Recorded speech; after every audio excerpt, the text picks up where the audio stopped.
Did you know Leonardo da Vinci wrote 13,000 pages backwards? Most people think he did it for secrecy. They're wrong. He made writing harder on purpose, to train his mind.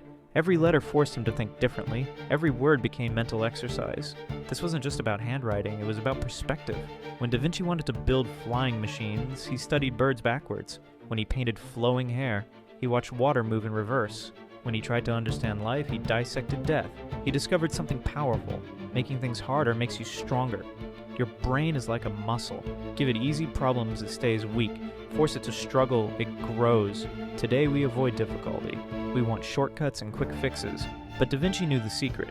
Constraint creates genius. When you can't use your usual methods, you find new ones. When the normal path is blocked, you discover better routes. So next time something feels hard, remember this. Da Vinci didn't write backwards despite his genius. He wrote backwards because of it. Difficulty isn't your enemy, it's your teacher.